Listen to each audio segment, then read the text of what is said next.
अस्सलामुअलैकुम मेरे अज़ीज़ तलबा और तालबात।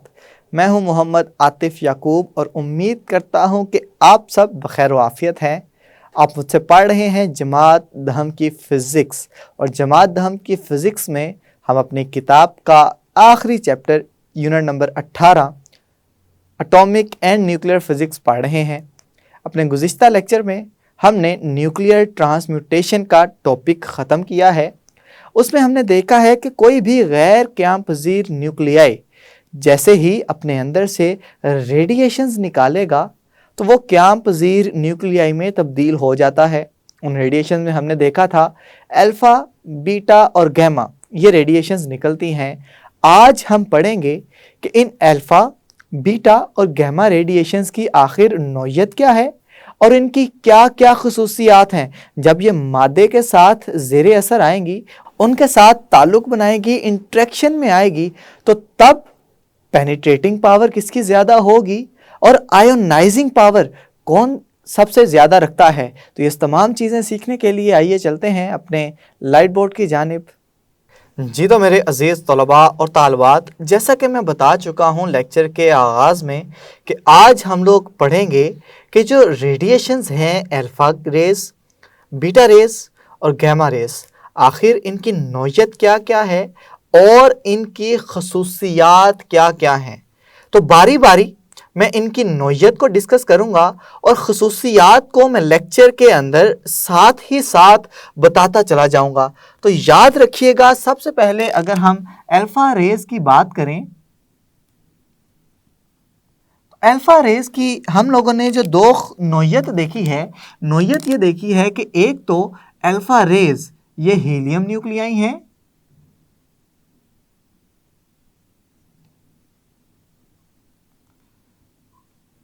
यानी कि हीलियम के न्यूक्लियाई होते हैं कि जिसका एटॉमिक मास नंबर 4 और एटॉमिक नंबर 2 होता है। साथ ही साथ हमने ये भी देखा कि इसके ऊपर मस्बत यानी कि पॉजिटिव चार्ज होता है। अगर पॉजिटिव चार्ज है तो इसका मास भी बहुत ज़्यादा होगा, क्योंकि इसमें प्रोटॉन्स की तादाद भी 2 है और न्यूट्रॉन्स की तादाद भी 2 है। और हमने देखा था कि प्रोटॉन और न्यूट्रॉन ये फर्दन इलेक्ट्रॉन से 1836 गुना ज़्यादा भारी होंगे। याद रखिएगा कि जब हम इसकी रेंज की बात करेंगे तो अल्फ़ा रेज़ की जो रेंज होती है ये बहुत ही कम होती है। इतनी कम होती है कि एल्युमिनियम की एक बारीक सी शीट उसको रोक लेती है। यानी कि हम यहाँ पे लिख सकते हैं कि एल्युमिनियम की पतली सी चादर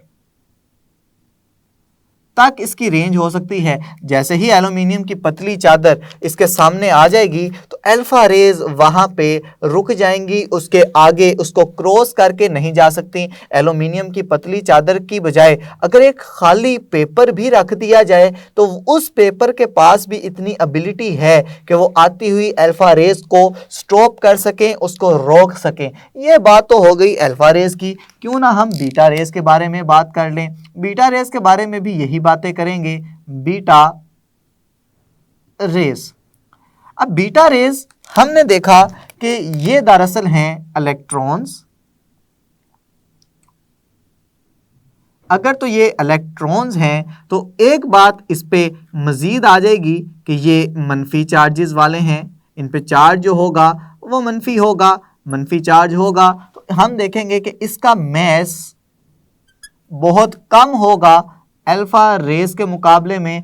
अगर मास कम है तो हम कहेंगे कि इसकी रेंज थोड़ी सी ज़्यादा है। आपने अक्सर देखा होगा कि फ़र्ज़ करें जिसका मास बहुत ज़्यादा है वो जब दौड़ लगाता है तो वो पहले रुक जाएगा, और जिसका मास थोड़ा सा निस्बतन कम होगा वो ज़्यादा आगे तक पहुंच जाएगा। तो बिल्कुल इसी तरह से अल्फ़ा रेज़ का मास बहुत ज़्यादा है, बीटा रेज़ का मास कम है, तो बीटा रेज़ थोड़ी सी आगे तक जा सकेंगी। तो हम इसकी रेंज की बात करते हैं तो बीटा रेज़ की जो रेंज है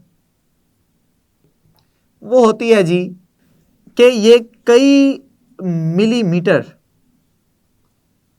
एल्यूमिनियम की मोटी चादर के अंदर से गुजर सकते हैं। यहाँ पे हमने कहा था कि एल्यूमिनियम की पतली चादर के सामने ही ये रुक जाएंगे, जैसे टकराएंगे वहाँ पे अल्फा पार्टिकल्स रुक जाएंगे, लेकिन रेंज बीटा रेस की ये है कि कई मिलीमीटर एल्यूमिनियम की चादर के अंदर तक जा सकते हैं। अब यहाँ पे कि इसकी स्पीड भी क्या है, तो याद रखिएगा कि बीटा रेस की जो स्पीड है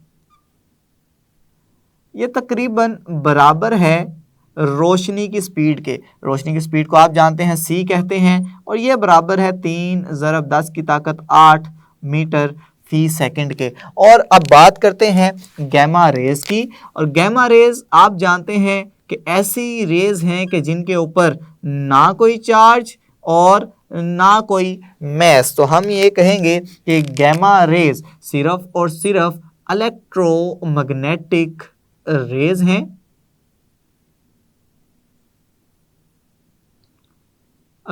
इलेक्ट्रोमैग्नेटिक रेज आ गई जी। इसके ऊपर चार्ज कितना, चार्ज कोई नहीं। मैस कितना, हम कहेंगे कि इसका जो रेस्ट मैस होता है वो 0 होता है। जब ये मूव करेंगे तो इनके पास कोई ना कोई मैस आ जाएगा, तो ये लिख दें 0। मजीद इसके बारे में बात करेंगे, चूंकि इसका मैस बहुत ही कम है, नेग्लिजिबल है, तो इसकी जो रेंज है ये सबसे वसी होगी, सबसे ज़्यादा होगी। कितनी वसी होगी, ये 2 किलोमीटर तक मूव कर सकती है इस एल्यूमिनियम की चादर के अंदर। तो इस तरह से हमने इसकी चीदा सी कुछ पॉइंट्स, कुछ नौयत देख ली है कि ये किस तरह की होगी। क्यों ना हम इसकी खसूसियात पढ़ें। देखें, जब भी ये रेज किसी ना किसी मैटर के साथ, मादा के साथ टकराएंगी तो 2 तरह की खसूसियात पढ़ी जाएंगी। नंबर 1 तो ये देखेंगे कि इसने आयोनाइजेशन कितनी की है, इसकी आयोनाइजिंग पावर कितनी है। नंबर 2 हम ये देखेंगे कि ये उस मैटर के अंदर, उस मटीरियल के अंदर किस कदर सरायत कर गई हैं, उसके अंदर कितना जज़ब हुई हैं। तो ये 2 चीज़ें हम देखेंगे। इस दूसरी चीज़ को हम पेनिट्रेटिंग पावर कहते हैं, अंदर सरायत कर जाने की एबिलिटी। तो सबसे पहले हम यहाँ पे लिखेंगे आयोनाइजिंग पावर। तो चलें जी, हेडिंग दें आयोनाइजिंग असर। तो सबसे पहले इसकी तारीफ लिखनी पड़ेगी। हम कहेंगे कि ऐसा मजहर जिसमें रेडिएशंस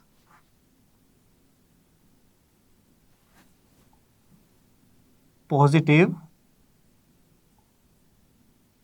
और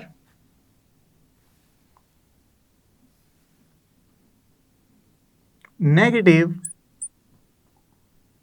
आयंस में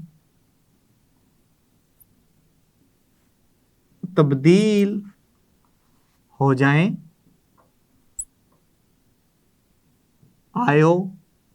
आयोनाइजेशन कहलाता है।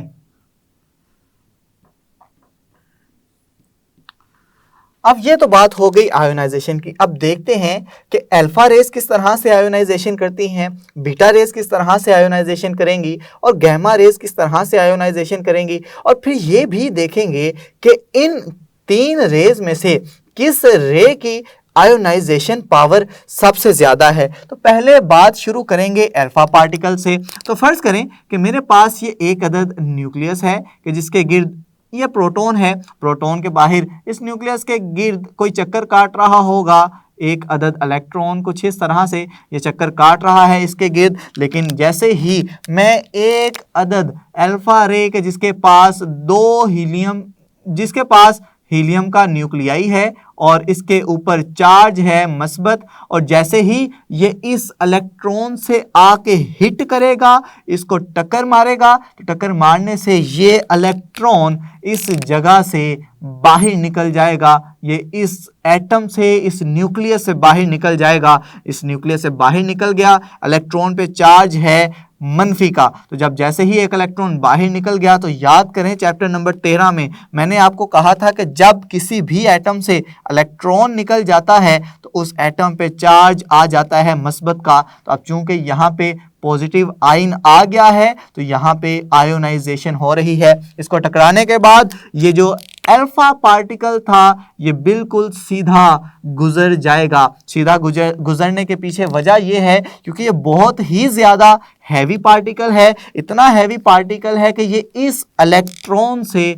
7000 गुना ज़्यादा भारी पार्टिकल है अल्फा पार्टिकल। अब ये इलेक्ट्रॉन जैसे ही टकराएगा इसने इलेक्ट्रॉन्स को नॉकआउट करवा दिया, बाहर निकाल दिया और बाहर निकालने के साथ साथ खुद भी बिल्कुल सीधा गुजर गया। ये तो वो कहानी है कि जब ये अल्फा पार्टिकल इस इलेक्ट्रॉन से टकराएगा, फ़र्ज़ करें अभी टकराया नहीं है बल्कि इसके पास से गुजर गया है। दोबारा से सिचुएशन लेंगे कुछ इस तरह से कि फ़र्ज़ करें कि ये मेरे पास आ गया, सेंटर में एक अदद न्यूक्लियस में मौजूद है प्रोटॉन और इलेक्ट्रॉन जो है बिल्कुल इससे इस तरह से इसके गिर्द चक्कर काट रहा है। अब फर्ज करें जो अल्फा रे आई वो इसके बिल्कुल टकरा नहीं रही बल्कि इधर से बिल्कुल इसके करीब से गुजर रही है। कुछ इस तरह से इसका कोई रास्ता कुछ इस तरह से है कि ये इलेक्ट्रॉन के करीब से गुजर रही है। अब अगर इलेक्ट्रॉन के करीब से गुजरेगी तो क्या होगा, ये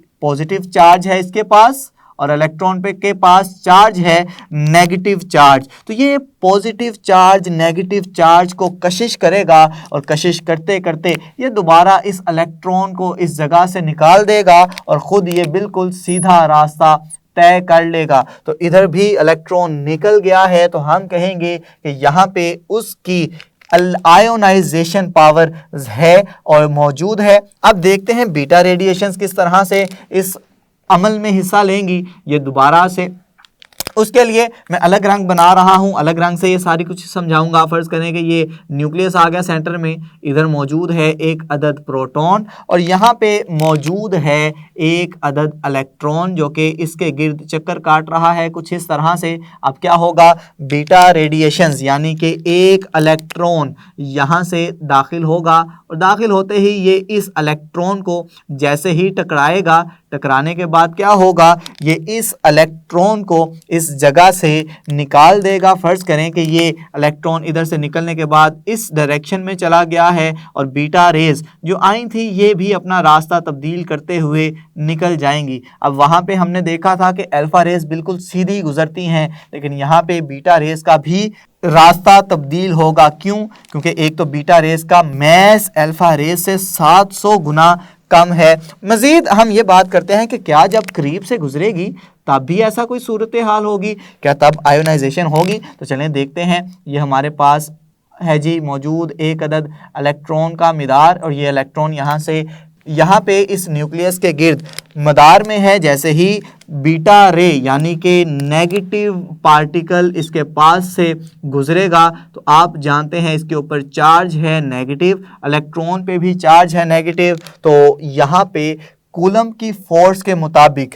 एक जैसे चार्जेस एक दूसरे पे एक फोर्स लगाएंगे जो कि दफ़ा की फोर्स होगी। तो दफ़ा की फोर्स की वजह से ये बीटा पार्टिकल इस इलेक्ट्रॉन को निकाल के इधर से बाहर कर देगा और ख़ुद दूसरी डायरेक्शन में सिम्त में चला जाएगा। तो इसका मतलब है पास से गुजरते हुए भी आयोनाइजेशन करवाएगा और जब दूर से गुजरेगा तब भी आयोनाइजेशन करवाएगा। अब देखना यह है कि किसकी आयोनाइजेशन ज़्यादा है, क्या अल्फ़ा की या बीटा की। तो देखें अल्फ़ा का एक तो मैस ज़्यादा, नंबर 2 उसका चार्ज ज़्यादा। जिसका चार्ज ज़्यादा जिसका मैस ज़्यादा वो ज़्यादा आयोनाइजेशन करवाएगा। उसके पास ज़्यादा काबिलियत है, उसके पास ज़्यादा चार्ज है कि वो अपनी तरफ चार्जेस को खींच सके, उसके पास ज़्यादा मैस है कि वो गुजरते हुए उनको हिट करके ज़्यादा असर डाले। इसके पास एक तो मैस कम है तो ये जब टकराएगा तो कम असर डालेगा, इसके पास चार्ज कम है तो ये कम फोर्स लगाएगा दूसरे चार्ज पे जिसका असर कम पड़ेगा। और बात करते हैं अब तीसरी किस्म की रेडिएशन की जिसको हम गैमा रेडिएशंस कहते हैं। फ़र्ज़ करें दोबारा से वही न्यूक्लियस जिसके पास मौजूद है एक अदद प्रोटॉन। तो क्या होगा कि यहाँ पे एक इलेक्ट्रॉन है जो कि इसके गिर्द एक मदार में हरकत कर रहा है, गर्दिश कर रहा है। इसके पास आएगी एक अदद गामा रेडिएशन, इसको टकराएगी तो गामा रेडिएशन के पास चूंकि चार्ज नहीं है, सिर्फ और सिर्फ इसकी एनर्जी है, तो जैसे ही ये इसको टकराएगा तो टकराने के बाद ये इलेक्ट्रॉन को यहाँ से किक आउट करवा देगा, यहाँ से बाहर निकाल देगा। अब ये तो आयोनाइजेशन हो गई है। क्या ये भी इस तरह से आयोनाइजेशन करवा सकता है कि उसके करीब से गुजरे और इसकी आयोनाइजेशन करवा दे? फर्ज करें इस जगह पे मौजूद है एक अदद इलेक्ट्रॉन और इलेक्ट्रॉन न्यूक्लियस के गिर्द इस तरह से मदार में घूम रहा है। अब जैसे ही गामा रेडिएशंस को हमने कहा है चेक करना है कि ये जैसे ही इसके पास से गुजरेंगी तो क्या इसको आयोनाइज करवाएंगी। देखें इलेक्ट्रॉन पे चार्ज है मनफी, गामा पे चार्ज है 0, तो जब कोई चार्ज ही नहीं है तो किस कदर कैसे फोर्स लगाएगा वो, तो इस पे चूंकि कोई फोर्स नहीं लगेगी तो ऐसे आयोनाइजेशन नहीं होगी। तो हम कहेंगे कि गामा का चूंकि चार्ज है ही नहीं तो इसकी जो आयोनाइजेशन करवाएगी सिर्फ और सिर्फ इसकी एनर्जी की वजह से होगी और कोई हमें वजह समझ में नहीं आती, तो हम कहेंगे कि आयोनाइजिंग का असर जो है वो अल्फा का सबसे ज्यादा है, बीटा का उससे कम है और गामा का सबसे कम है। तो इस तरह से आप इसका ताल्लुक बना देंगे कि ये मैंने जो असर लिखा है ये असर, ये जो ताल्लुक है ये सिर्फ और सिर्फ आयोनाइजिंग पावर का है। तो इधर मैं लिख भी देता हूं कि ये आयोनाइजिंग का असर है कि अल्फा सबसे ज्यादा आयोनाइज करेंगी किसी भी किस्म के एटम को। अब चलते हैं दूसरी काबिलियत के पास, दूसरी खसूसियत के पास, जिसको हमने नाम दिया है पेनिट्रेटिंग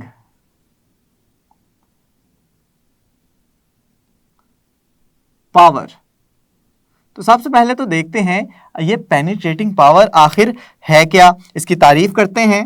तो इसकी तारीफ हम कुछ इस तरह से करेंगे कि किसी मखसूस मटेरियल में से रेडिएशन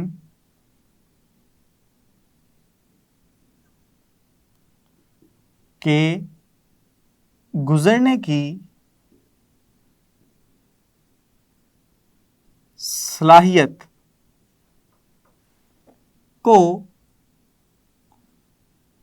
पेनिट्रेटिंग पावर कहते हैं। तो चलें अब देखते हैं कि अल्फा रेस किस तरह से पेनिट्रेट करती हैं, बीटा रेस किस तरह से पेनिट्रेट करेंगी और गामा रेस किस तरह से पेनिट्रेट करेंगी। तो देखें हमने कहा है कि अल्फा रेस का आयोनाइजिंग असर सबसे ज़्यादा, तो ये अपनी सारी की सारी एनर्जी, या इस तरह से कह लें कि ये अपनी ज़्यादातर एनर्जी इस आयोनाइजेशन में निकाल देंगी। नंबर एक बात। नंबर दो बात कि ये बहुत ज़्यादा मैसिव होती हैं, इनका मैस बहुत ज़्यादा है और इनकी रेंज कम है, तो लिहाजा ये सबसे कम पेनिट्रेट करेंगी। तो हम कहेंगे कि जो अल्फा रेज हैं उनकी पेनिट्रेटिंग पावर सबसे कम है। तो यहाँ पे हम लिख लेते हैं कि अल्फा के लिए पेनिट्रेटिंग पावर सबसे कम है। बात करेंगे बीटा पे। बीटा अपनी एनर्जी कुछ हद तक लगाएगा आयोनाइजेशन में, कुछ एनर्जी को वो संभाल के रखेगा और जो एनर्जी संभाल के रखेगा वो लगाएगा अपनी रेंज को ज़्यादा करने के लिए। तो ये अब किसी भी मटेरियल के अंदर चंद सेंटीमीटर तक का फासला तय कर सकती है। तो बीटा की रेंज या पेनिट्रेटिंग पावर इस अल्फा से ज्यादा होगी। कितनी ज्यादा होगी? हम कहेंगे कि ये चंद सेंटीमीटर तक फासला तय कर सकती है। बात करेंगे गामा की। गामा की चूंकि आयोनाइजेशन पावर सबसे कम है, इसने सबसे कम एनर्जी खर्च की है किसी भी गैस को, किसी भी एटम को आयोनाइज करने में ज़्यादातर एनर्जी इसने बचा के रखी है पेनिट्रेट करने के लिए, किसी भी एटम के अंदर, किसी भी मटेरियल के अंदर घुस जाने के लिए। और चूंकि इसका रेस्ट मास भी ज़ीरो है तो इसकी हमने रेंज भी देखी है कि वसी रेंज है, तो हम कहेंगे कि इस गामा रेज की जो पेनिट्रेटिंग पावर है वो सबसे ज़्यादा होगी। तो इसका अगर ताल्लुक बनाना चाहें तो हम कहेंगे कि अल्फा की जो रेंज है वो कम है लेकिन बीटा की ज़्यादा है, और बीटा की कम है लेकिन गामा की सबसे ज़्यादा है। बीटा की अल्फा से ज़्यादा है लेकिन गामा से कम है। तो ये ताल्लुक आ गया हमारे पास पेनिट्रेटिंग पावर का।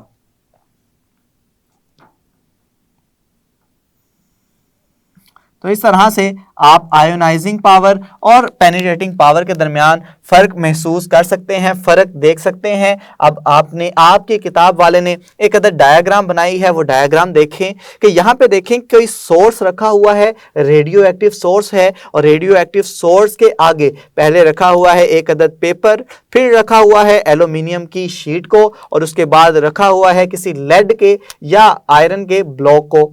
अब यहाँ पे देखें कि उस सोर्स में से 3 किस्म की रेडिएशन निकलेंगी, अल्फा, बीटा, गैमा। अब जो अल्फा रे है वो सबसे पहले रुक रही है, सबसे थोड़ा फासला उसने तय किया है, और वो फासला इतना है कि शीट यानी पेपर जो रखा हुआ है वो उसके सामने ही बेबस हो जाएगी, उसके अंदर से नहीं गुजर सकेगी। लेकिन बीटा रे को देखें, वो उस पेपर को क्रॉस करती हुई जा रही है आगे एल्यूमिनियम की चादर तक। उसने चंद सेंटीमीटर का फासला तय किया है, लेकिन एल्यूमिनियम की चादर के आगे ये भी बेबस हो जाएगी और मजीद आगे नहीं गुजर सकेगी। लेकिन गैमा की चूंकि पेनिट्रेटिंग पावर सबसे ज्यादा है तो गैमा रे सबसे ज्यादा फासला तय करेंगी, यानी कि वो एल्यूमिनियम की शीट के अंदर से भी गुजर जाएंगी, और कई किलोमीटर का फासला तय करने के बाद जब वो लेड के ब्लॉक के सामने आएंगी तो वहां पे आके उनकी भी एनर्जी खत्म हो जाएगी। रोशनी के मौजी नज़रिया के मुताबिक गैमा रेडिएशंस ऐसी इलेक्ट्रोमैग्नेटिक वेव्स हैं जो गैर क़याम पज़ीर न्यूक्लियाई से खारिज होती हैं और इनकी फ्रीक्वेंसी ज़्यादा जबकि वेवलेंथ कम होती है।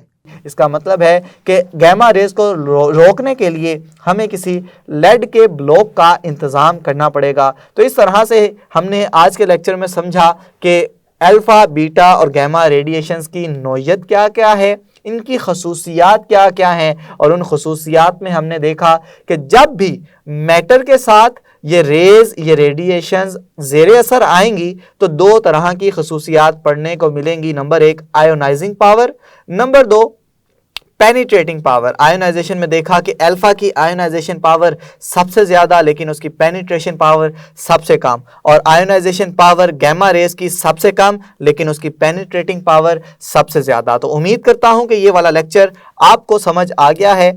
जी तो मेरे अज़ीज़ तलबा और तालबात, आपने आज सीख लिया है कि अल्फ़ा रेज़ के पास सबसे ज़्यादा आयोनाइजेशन पावर होती है और गामा रेज़ सबसे ज़्यादा पेनिट्रेटिंग पावर रखती हैं। पेनिट्रेटिंग पावर से मुराद कि किसी ख़ास मीडियम के अंदर से गुज़र जाने की सलाहियत। इसी सफ़र को आगे बढ़ाएंगे और आइंदा वीडियो लेक्चर्स में एटॉमिक एंड न्यूक्लियर फ़िज़िक्स के बारे में मज़ीद जानेंगे।